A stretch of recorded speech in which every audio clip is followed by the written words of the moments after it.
Bhagavate Vasudevaya. Om Namo Bhagavate Vasudevaya. Om Namo Bhagavate Vasudevaya. Narayanam Namaskrityam Naram Chaiva Narottamam Devim Saraswati Vyasam Tato Jayamudiraye Nashtaprayeshu Abhadreshu Nityam Bhagavata Sevaya Bhagavati Uttama Shloke Bhaktir Bhavati Naishtiki Krishnaya Vasudevaya Devaki Nandanaya Cha Nandagopakumaraya Govindaya Namo Namaha Hare Krishna Krishna Krishna Hare Hare Hare Rama Rama Rama Hare Hare.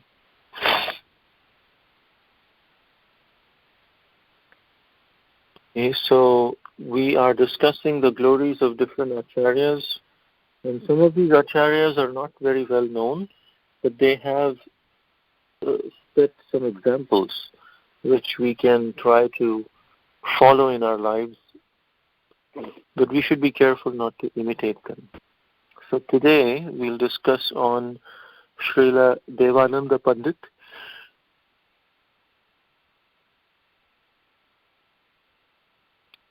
Mama Jnana Timirandhasya Jnananjana Shalakaya Chakshurinmilitam Yena Tasmai Shri Gurave Namaha.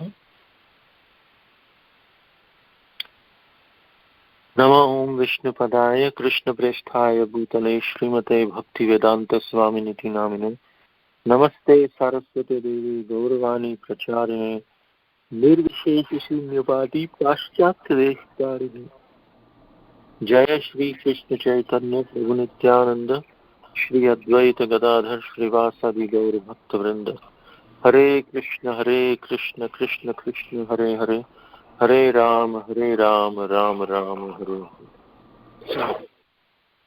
So Srila Devanda Pandit, he lived in Navadvip Dham, a place called Kulia, which is Koladvip. And Sri Chaitanya Mahaprabhu used Srila Devanda Pandit as an instrument to manifest the glories of Srimad Bhagavatam to the world.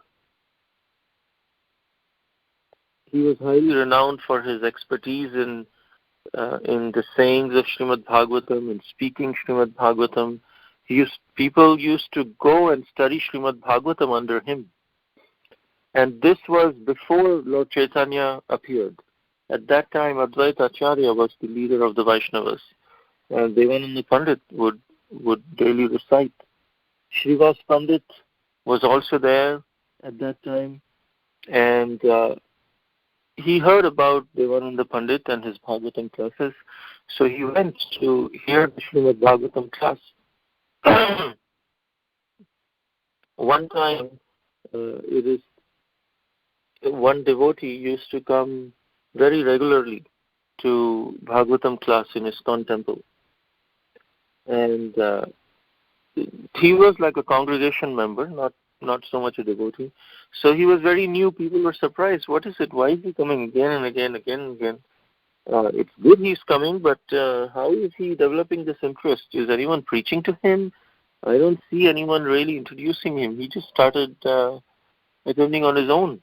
This must be really amazing. We should ask him, who is he? So one devotee went and asked him, it's wonderful that you come for Bhagavatam class. How did you get this interest in Bhagavatam classes?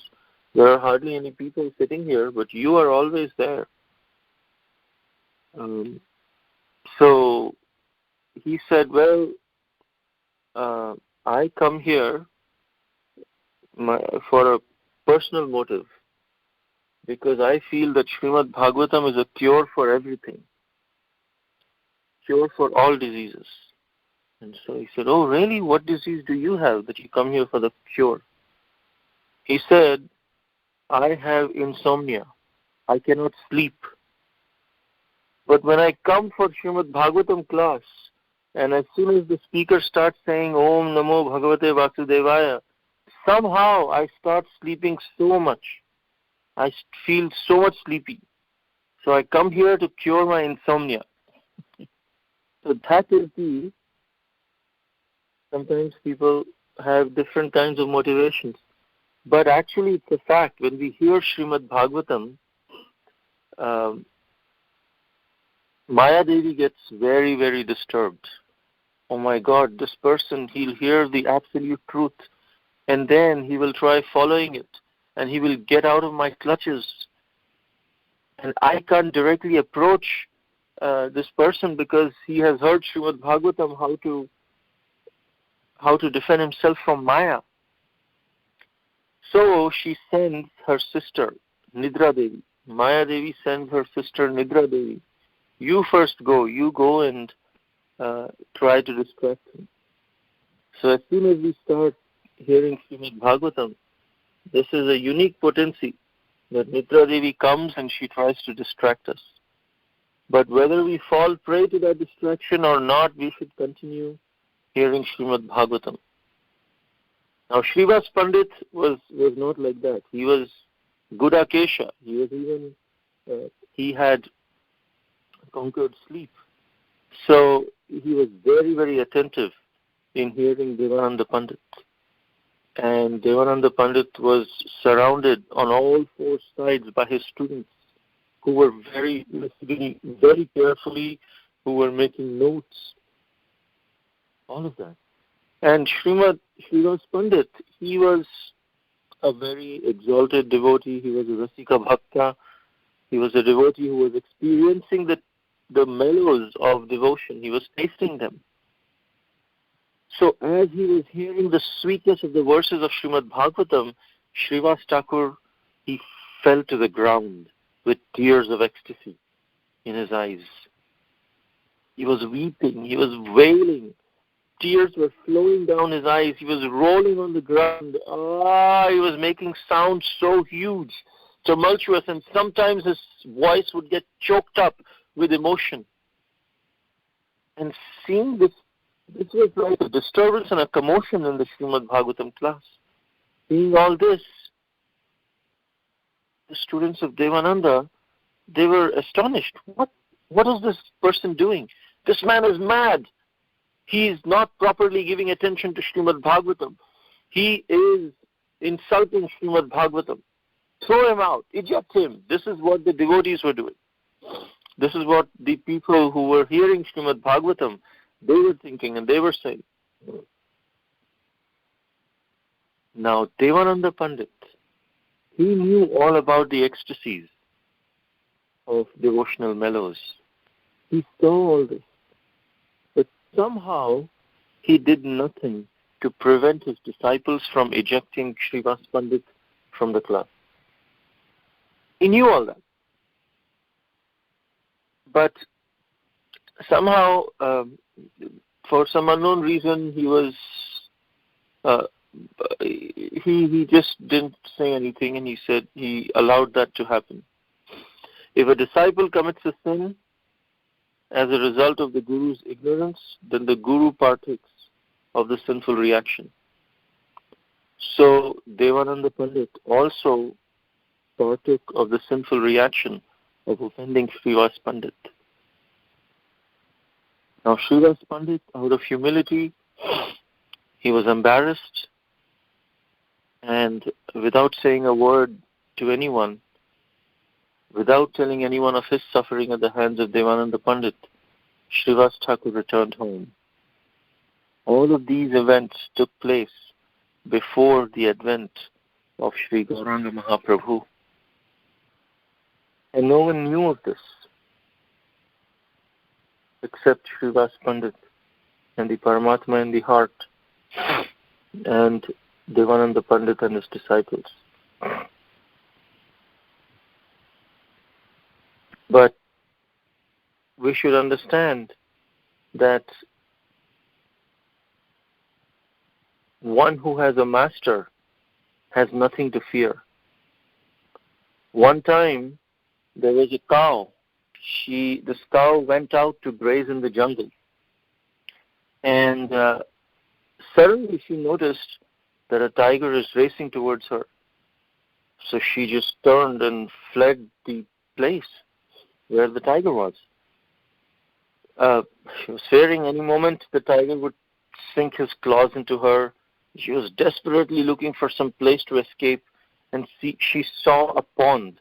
She said, if I go in this pond, maybe the tiger would become slow. So she just barely evaded the tiger's reach, and she jumped into the pond. In the heat of that chase, the tiger also blindly leapt after her into the pond. And to both of their surprise, this pond was very shallow. Yet, this pond was filled with deep, thick mud. And then, after toppling over each other, the cow and tiger found themselves at a very short distance apart, but they were stuck in the mud up to their necks. Both of them were stuck up to their necks. Both had their head above water, but were unable to free themselves, no matter how much ever they tried. And the tiger was becoming more and more frustrated, more and more angry. He was saying, I'm going to enjoy the sound of crunching your bones between my teeth. He was thrashing about in fury, but he became more and more frustrated because he found there's no way I can escape. I'm just stuck in this mud. And the cow was fearful initially, and later on she started laughing to see the tiger struggling just a few feet away from her, but yet not able to reach her. So the cow was laughing and said, do you have a master? The tiger was anyways frustrated and angry, and he just replied, what do you mean? I'm the king of the jungle. Do I have a master? I myself am the master. The cow said, well, you may be the king of the jungle, but here all power has failed you. And you don't have a master either. You know about me? I have a master. He said, so what? Why are you laughing? You're going to die here in this mud too, along with me. The cow said, nope, I'm not. Huh? If even I, the king of the jungle, cannot free myself from this mud, how can you? How can you free yourself? The cow said, well, you're right. I cannot free myself from this mud, but my master can. When the sun sets and then he finds me that I'm not there at home, I'm absent, he'll come looking for me. And I'm sure he will find me. Once he finds me, he'll raise me up and escort me home, sweet home.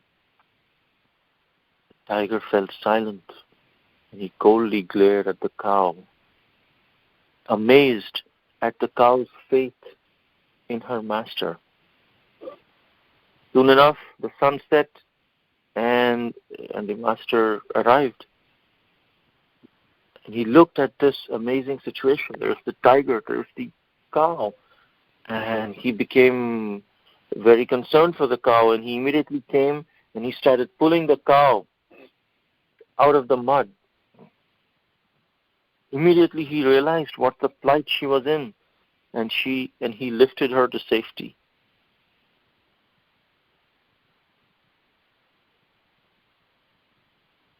As they were walking home, the master and the cow, they both felt gratitude for one another. And they pitied the tiger, that they could have saved the tiger too if the tiger would have allowed them. Now, what do we understand from this story? The cow actually represents a surrendered soul who has a master. The master is Lord Krishna. And tiger represents a very proud person who does not want to be subservient to anyone, who will be the master of his own destiny.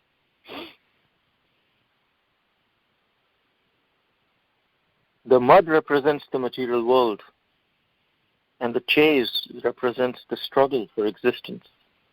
The surrendered soul, the cow, relies upon the Lord rather than themselves for all the necessities and for all the struggles.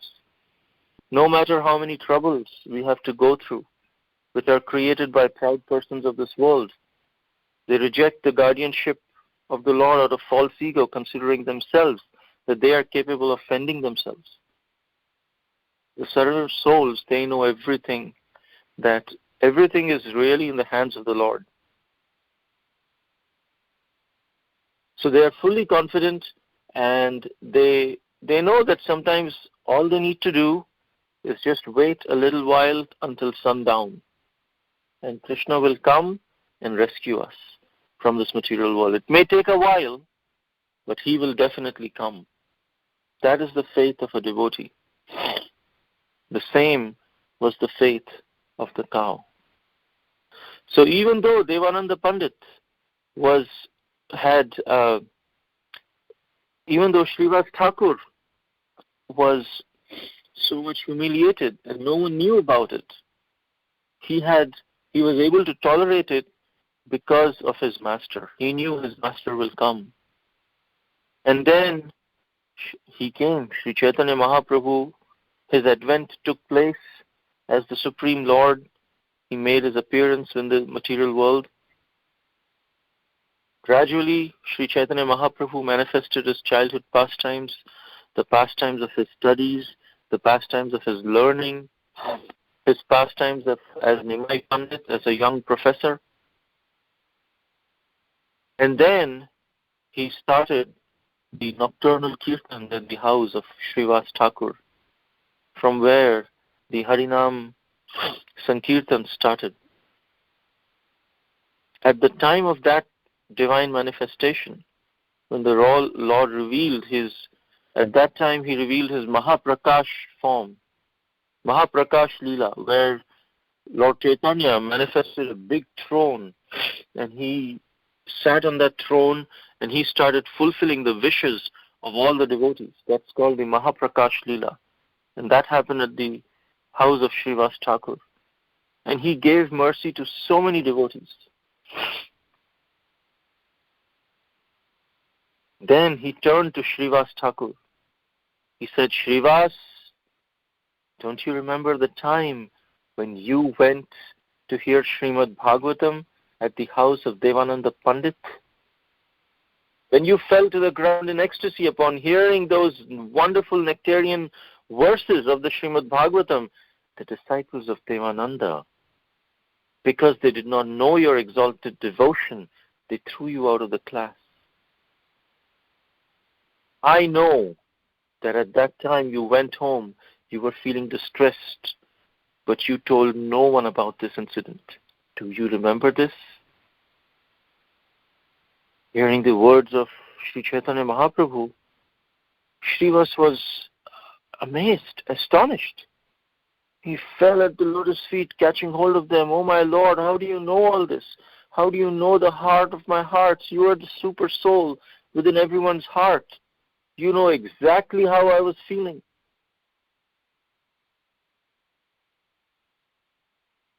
So even validating the emotions of a devotee is kind of a blessing, where the devotee feels understood. That's what Srivas Thakur was feeling. Then Mahaprabhu, one day, he was wandering through the towns of Navadvip, chanting Harinam, and he came upon the road near where Sarvabhauma's father, Maheshwara Vishara, the Pandit, used to live. And right there was the house of Devananda Pandit. And within the house of Devananda Pandit, Srimad Bhagavatam class was being held. From long way off, Chaitanya Mahaprabhu could hear this Bhagavatam class going on. It was such a serene environment at that time. You didn't need loudspeakers. And still people could hear from long way off. In Chaitanya Bhagavat, this incident comes. When Mahaprabhu, he heard Devananda Pandit's Bhagavatam class, he became enraged. He said, what does this fellow know about the meaning described in Srimad Bhagavatam? He will never know Bhagavatam even in many lifetimes. Srimad Bhagavatam is the literary avatar of Krishna. Bhagavatam promotes Bhakti as the ultimate goal of life. It's the essence of the four Vedas. It's the literary form of divine love. The four Vedas are like the milk. Srimad Bhagavatam is the butter from those milk. It's the churning of all the Vedic knowledge. Shukadeva Goswami is churning that butter. And that butter was eaten by Parikshit Maharaj. That Shukadeva Goswami, he knows the meaning of Srimad Bhagavatam. He is very dear to me, and in Srimad Bhagavatam, Shukadeva Goswami has expressed it about me. He expressed my own opinions through his mouth. I am glorified in Srimad Bhagavatam. My servants are glorified in Srimad Bhagavatam. One who finds a difference between me and my servants will find all his good intelligence destroyed.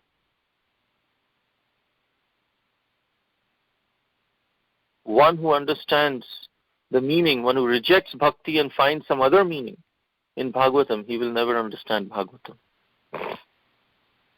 And Sri Chaitanya Mahaprabhu was going on, saying all these things in a very angry mood. And he started going away from the house of Devananda Pandit. He said, this house is condemned. And devotees were shocked. Devananda Pandit is such a highly regarded Srimad Bhagavatam speaker. And Chaitanya Mahaprabhu himself is leaving. So they caught hold of his lotus feet and begged him, please don't go. And as they were begging, the Lord again said, nope. All the scriptures, they sing of Srimad Bhagavatam as being very highly mysterious, very inconceivable. No one can understand it just because they have vast learning or they have a powerful austerity. One who is trying to understand Srimad Bhagavatam through scholarship alone, they will never understand it. One who knows Srimad Bhagavatam, they know that the essence of Bhagavatam can be known only through devotion and not through scholarship. So one can understand only through divine love. So Devananda Pandit, he was kind of hinting that Devananda Pandit is none of that. He is a scholar, but he does not have any devotion. So from far away, Devananda Pandit could hear all these different things that Mahaprabhu was saying. But since he was giving the Bhagavatam class, he did not pay any attention to this.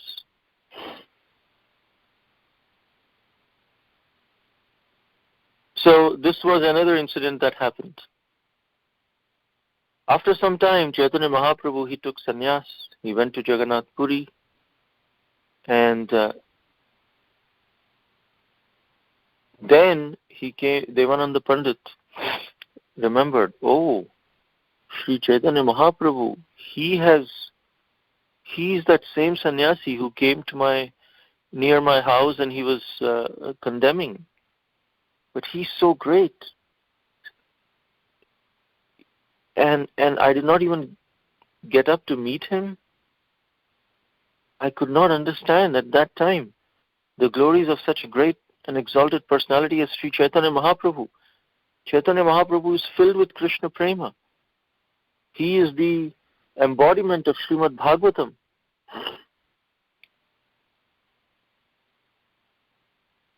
So as he was thinking, he developed a desire to meet Sri Chaitanya Mahaprabhu. So one day in Kulia, there was a devotee called Sri Vakreshwara Pandit. We'll come back to Devananda Pandit, but these pastimes are connected. Vakreshwar Pandit was known as the best dancer in Chaitanya Mahaprabhu's times. Sri Vakreshwar Pandit, he went to visit the house of a devotee. That evening, Vakreshwar Pandit was absorbed in kirtan and he was dancing. Hearing the news of this dancing, people gathered from all around his home to take part in the kirtan. And as the night went on, more and more devotees began arriving there. And hearing this, Devananda Pandit could not maintain his steadiness. He said, "Wow, this is what is this going on, chanting and dancing?" And so he also hurried to the place where the kirtan was going on, and hundreds of people were dancing, led by Sri Vakreshwar Pandit. And he saw this empowered figure of Vakreshwar Pandit. Hearing his sweet kirtan, Devananda Pandit was transfixed for hours together. Hours and hours this kirtan went, and Devananda Pandit was astonished, transfixed at all this whole thing that was going on. And throughout the night, the crowd grew, and the crowd became more rowdy and boisterous, because there were so many people in a small place, and everyone wanted to come forward to see the dancing of Vakreshwar Pandit. At that time, Devananda Pandit, he took a cane in his hand and he did some crowd control. He held the crowd back and quieted the mob. He did this small service to Vakreshwar Pandit. After dancing and dancing for hours, Vakreshwar Pandit fell to the ground. He was overwhelmed by ecstasy. And Devananda Pandit carefully picked him up and held him on his lap. And then with his own scarf, Devananda Pandit wiped the dust from the body of Vakreshwar Pandit. And he served Vakreshwar Pandit at that time. This was also recorded by Sri Chaitanya Mahaprabhu in his as the Paramatma within our hearts. Then Sri Chaitanya Mahaprabhu returned to Navadvip from Jagannath Puri, and when he returned, all the devotees felt that their lives had returned, and thousands of people gathered there. Whoever had previously committed offenses to the lotus feet of the Lord, when he had manifested his Leela in Navadvip, they were all eager to be forgiven. They came to seek the forgiveness from the Lord for whatever offenses they might have committed. There is a place today called Aparadha Bhanjanam, or the place of amnesty, where Sri Chaitanya Mahaprabhu forgave the offenses of so many people.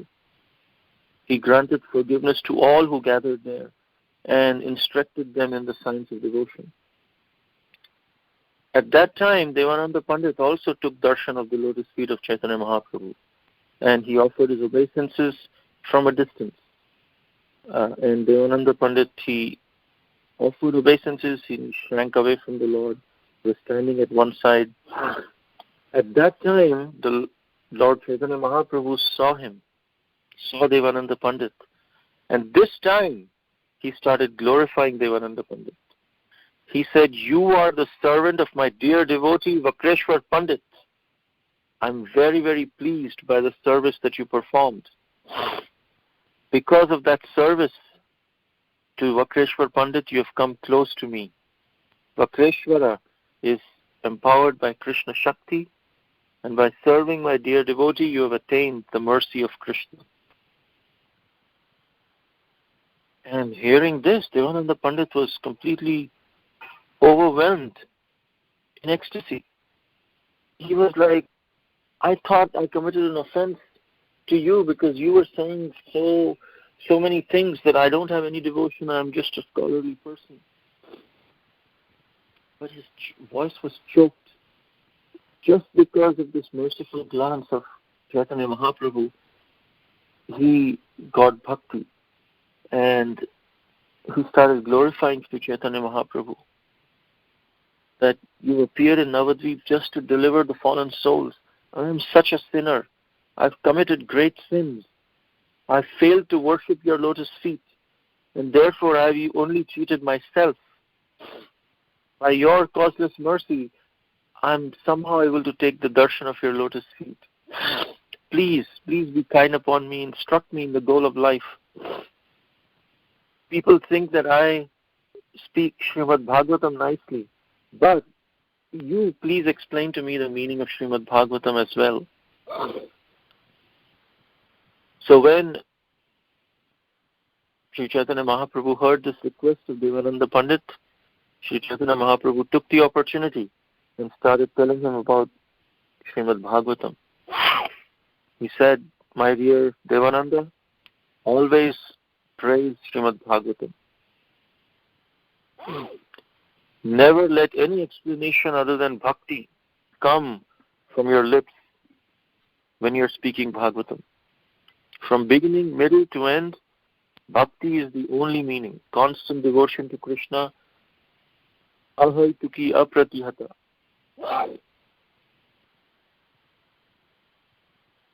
It should be flawless, infallible. This is the highest goal of life. Then Sri Chaitanya Mahaprabhu started describing all the innumerable avatars, beginning with Kurma, how their appearance and disappearance is transcendental. And then he said, in that same way, Srimad Bhagavatam is not a material creation. Its appearance and disappearance is completely divine. Vyasadeva has compiled the Srimad Bhagavatam when he was in the trance of Bhakti Yoga. If one doesn't understand that Srimad Bhagavatam is the divine truth, he'll never realize this meaning. This is the verdict of all scriptures. One who understands Srimad Bhagavatam with devotion, then they have real knowledge. If one approaches Bhagavatam with material knowledge, he will never understand it. But if someone is not learned at all, but he takes shelter of Srimad Bhagavatam, the meaning and the purport of Srimad Bhagavatam would be revealed to him. Prakashanti Mahatmana. One who has faith in Guru and Krishna, then the meaning is automatically revealed to them.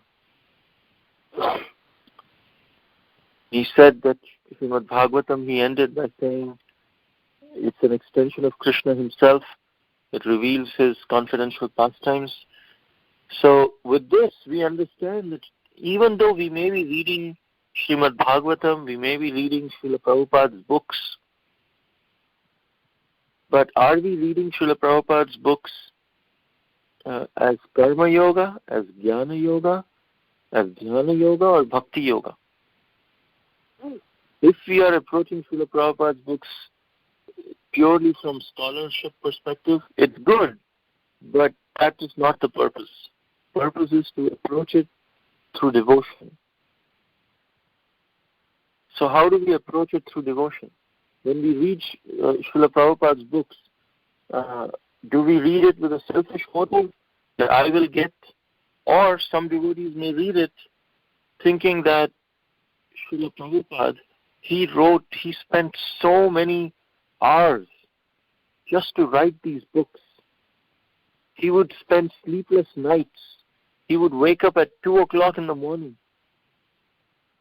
Just sleep 3 hours every night, just so that he could finish these books. As a reciprocation of that hard work that Srila Prabhupada has given, we should read these books and distribute them. Prabhupada said, I have written my books for my devotees. So whether we have time or not, we should make time, because we have to reciprocate with that love of Srila Prabhupada, to read Srila Prabhupada's books. Sometimes our mind may not cooperate.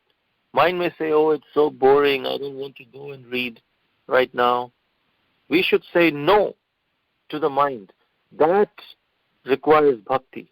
That is devotional service. When we are saying no to our mind, even though the mind is not cooperating, but we are still going and reading Srila Prabhupada's books, then we are reading with bhakti and real bhakti will emerge. Otherwise, we are reading, but it is only out of jnana. Initially, when we read Prabhupada's books, it's so refreshing because we've never heard something like this before. And we read it in more or less like a jnana yoga. But later, we should continue reading the books, but this time in bhakti yoga. Just like Sri Chaitanya Mahaprabhu explained, Srimad Bhagavatam, you can approach it in a scholarly way, but you won't get the real import, unless you understand the essence of bhakti. Of course, when we read Srila Prabhupada's books, whichever level we are at, Srila Prabhupada takes us to the level of bhakti. But we should approach it in a very devotional mood.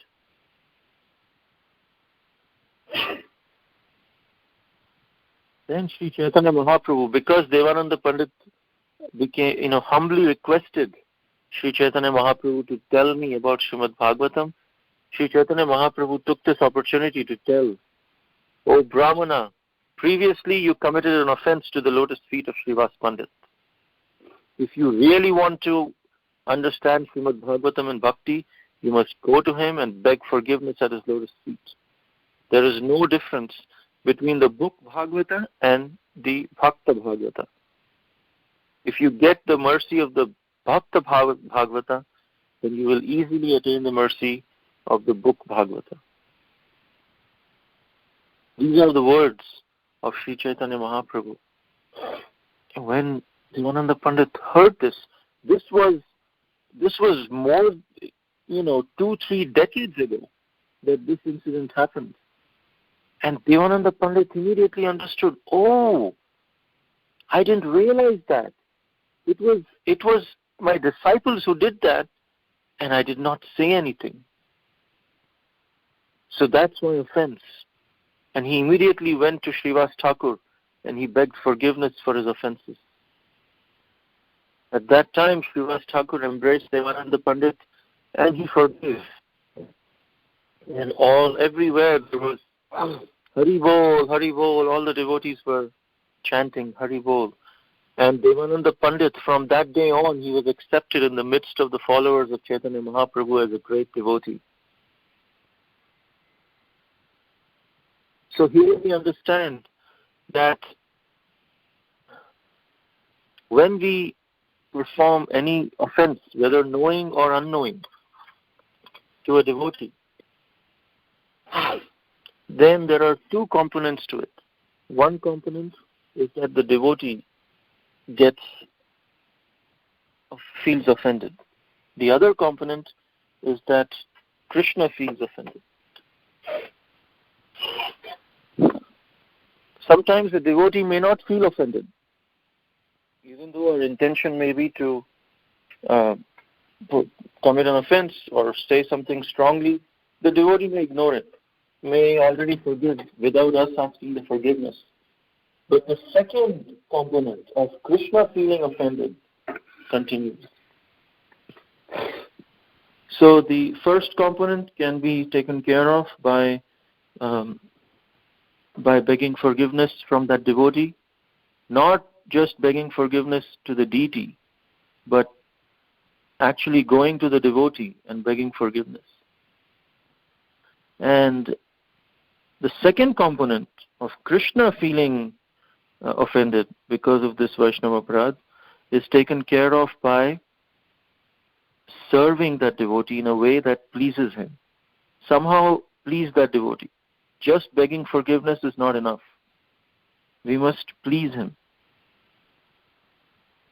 And then we are able to take care of the offense. Otherwise, Vaishnava aparadh can create a havoc in our spiritual lives. And the immediate effect of that is we lose the taste for chanting, we lose the taste for hearing, we lose the taste for real association we may go to the association, but we'll still not get the nectar. We'll always see the faults of others, and we'll backbiting and politicking. All these things will continue.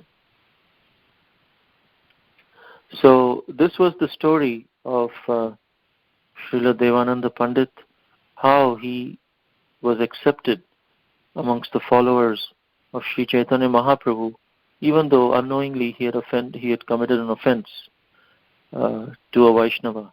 And Sri Chaitanya Mahaprabhu forgave him, instructed him, he followed the instructions, and he became a great devotee. So with this, we will end today. If there are any questions or comments, we can discuss now.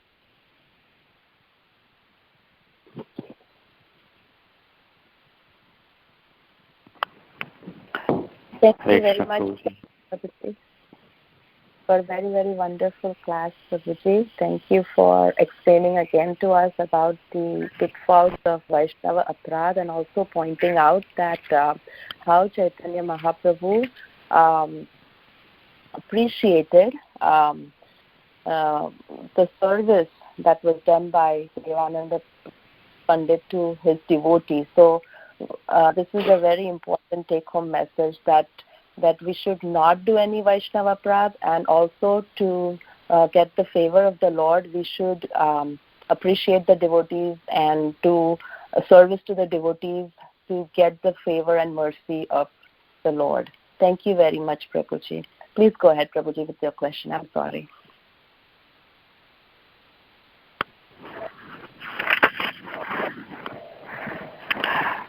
Hare Krishna, Prabhuji. Thank you. Please accept my Hare Krishna.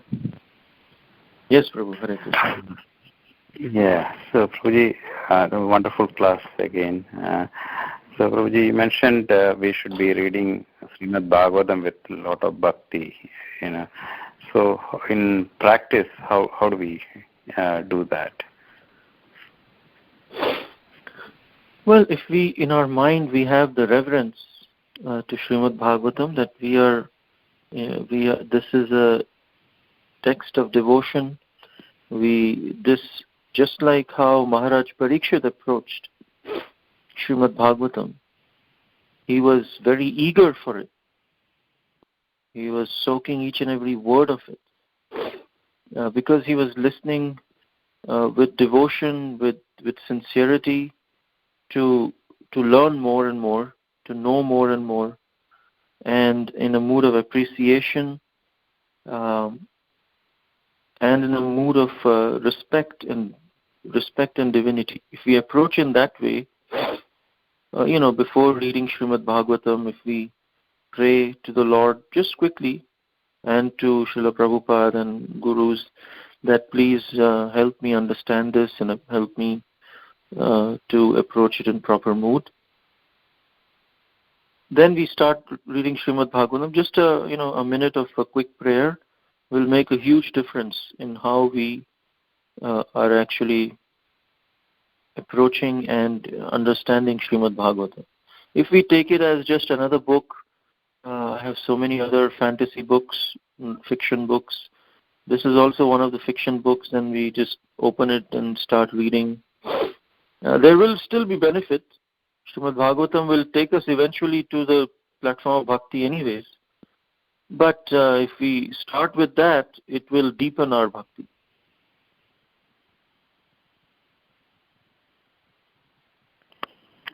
Wonderful. Thank you, Prabhuji. I think that's something we should do. Thank you. Hare Krishna.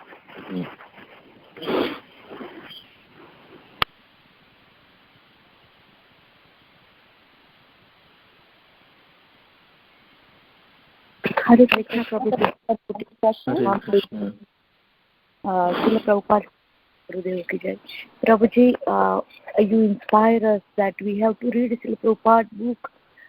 What our mood should be, not because Prabhupada is given lots of time, day and night, to write down Sri Bhagavatam and Sri Bhagavad Gita, but we have to read very sincerely, and we have to, whatever we read, try to preach.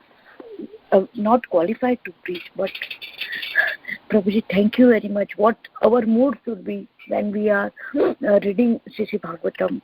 Thank you very much. Dandavat Pranam, Srila Prabhupada ki jai, Srila Gurudev ki jai. Thank you. Yes, we should read in this mood of gratefulness to Prabhupada, then that is also bhakti. We are reading in the mood of bhakti. If we are grateful to Prabhupada and we are reciprocating with that love of Srila Prabhupada that he has given us in these books, and in that mood, whether sometimes our mind may not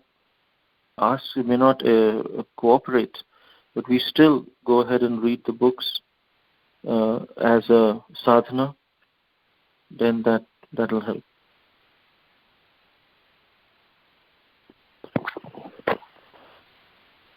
Hare Krishna Prabhuji, I have a question regarding reading Srila Prabhupada's book.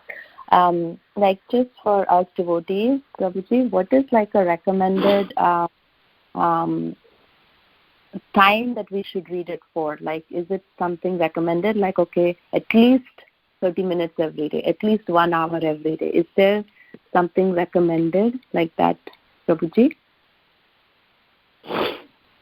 And also, I wanted to ask, like when we read Srila Prabhupada's book, is it that we should always try to read it in a sequence? For example, let's say if we start the Bhagavatam, we read it from Canto 1 to 12, like, cover to cover in a sequence, or we can just pick up and read any verse and do it in that 1 hour time frame that, or whatever time frame we should read it for. Prabhu, any suggestions, recommendations from you, Prabhuji? Yeah, well, thank you for that question. Yes, we can stipulate certain amount of time in our life to read Srila Prabhupada's books. Everyone has different lifestyles and different considerations. But main thing we should try is to develop taste for reading Prabhupada's books. If we develop that taste, and that taste will come by reading. The taste to read Prabhupada's books will come by reading Prabhupada's books only. If we can, while reading, if we can pray to Srila Prabhupada to please give us this taste for reading Srila Prabhupada's books, then you don't have to worry about time, 30 minutes, 1 hour, 2 hours, 4 hours. Once you get the taste, that taste will determine how long you're going to go. It doesn't matter then what time of the day, which time, when, how. Of course, Srila Prabhupada has stipulated the Srimad Bhagavatam class as part of the morning program, and so that definitely must be done. In all our temples, it's that way, and in our house as much as possible. Before going to work, we should complete our rounds. We should, as much as possible, we should read as much as possible so that we have the spiritual armor around us. Because as soon as we head out to work for the rest of the day, the entire world is trying to convince us you are the enjoyer, and if you do not enjoy, there's something wrong with you.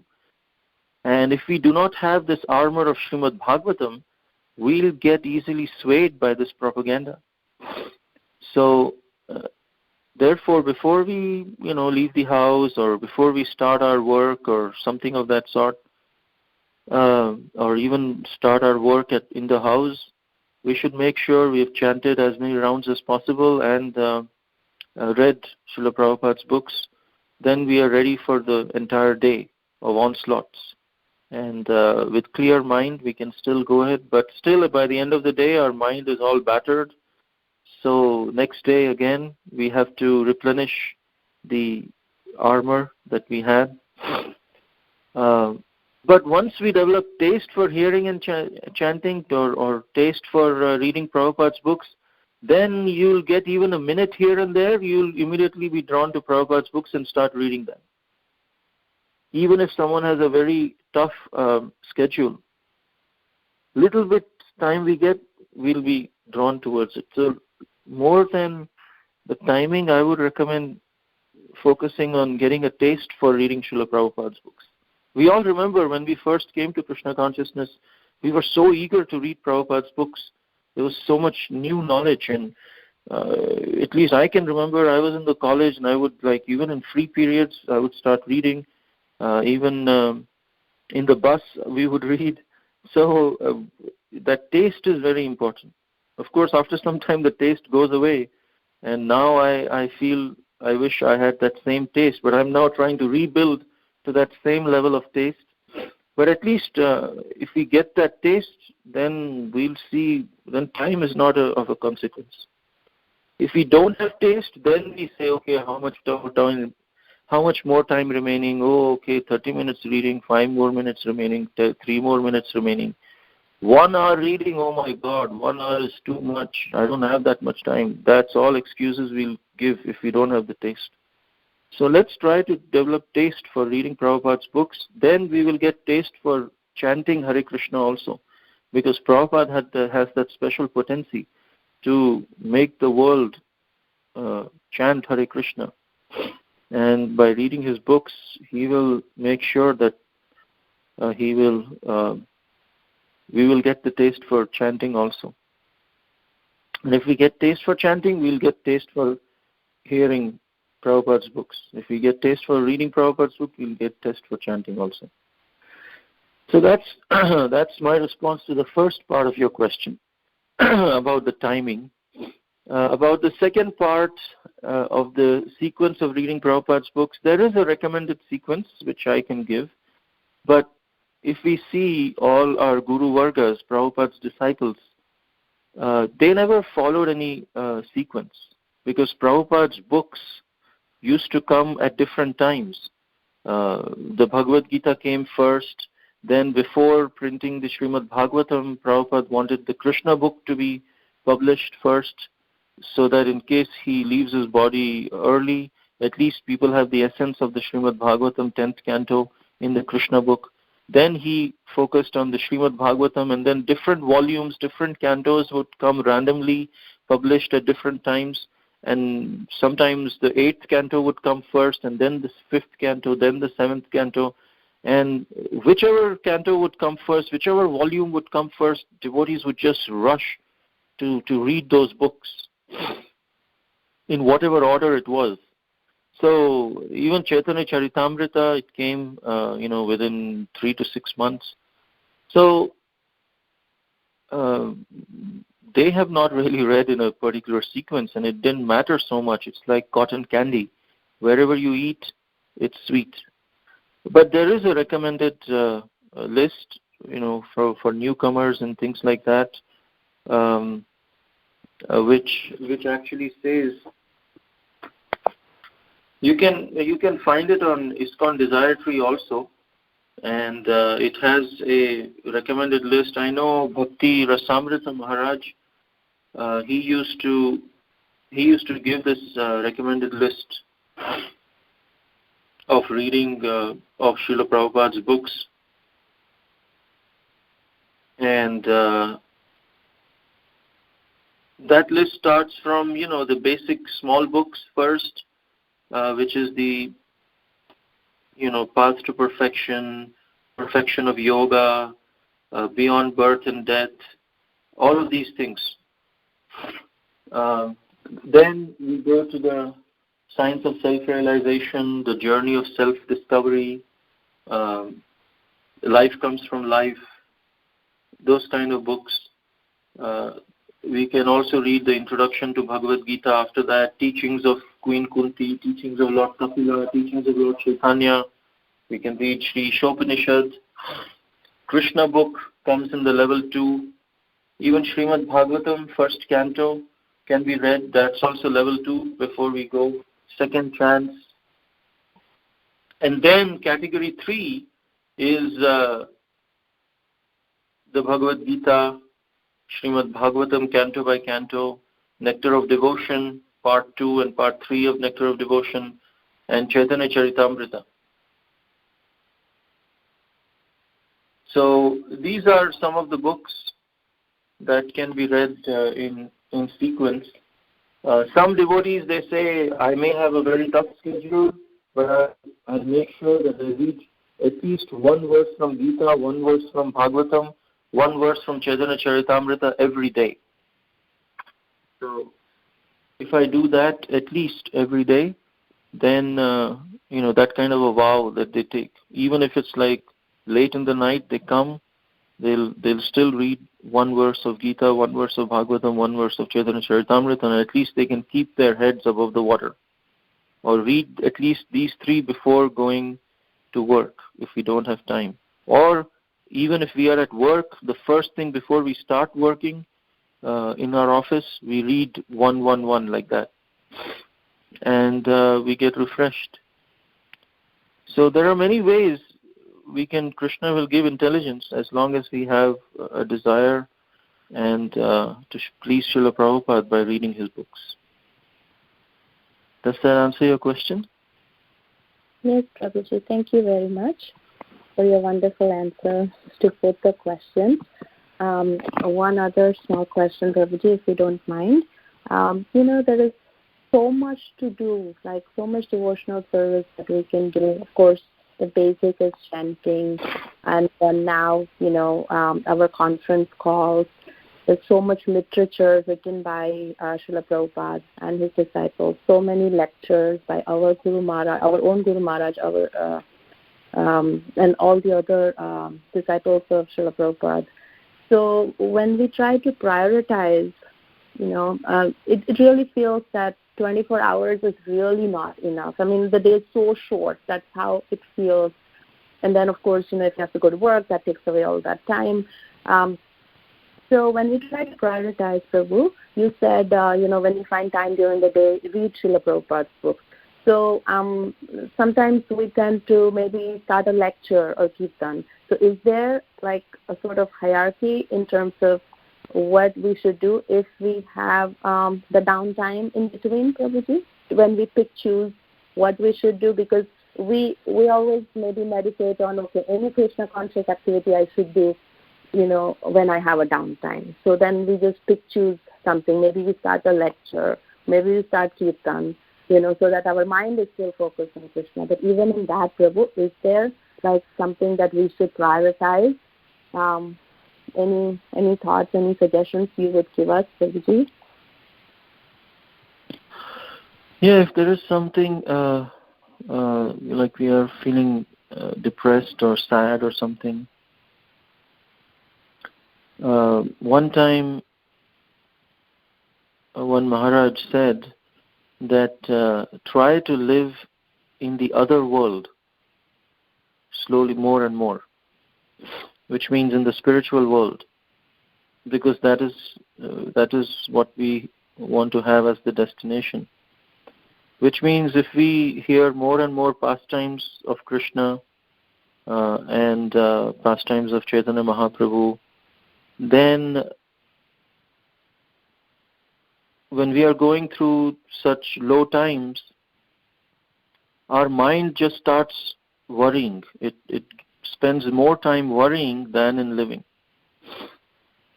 But by worrying, it's not going to solve the problem. But we need strength to come out of that worry that the mind is in.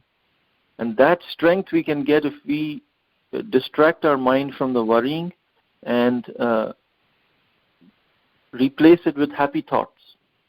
And those happy thoughts that is recommended are the happy thoughts of the spiritual world, happy thoughts of Krishna's pastimes, happy thoughts of Chaitanya Mahaprabhu's pastimes. So if we hear and chant, if we hear Sri Chaitanya all these pastimes of the devotees and meditate on those happy thoughts, then our mind will not worry so much. We'll get distracted from actually being worried. And the problem will solve itself in some time, or it'll at least give us the strength to overcome that problem. That strength from the spiritual world we'll get to overcome that problem. So many times the pastimes are a good way, but different people have different inclinations. Some are very philosophical. They like to hear the philosophy rather than the pastimes. Some like to hear pastimes more than the philosophy. So whichever helps our mind focus on Krishna. Or some devotees like to do some service while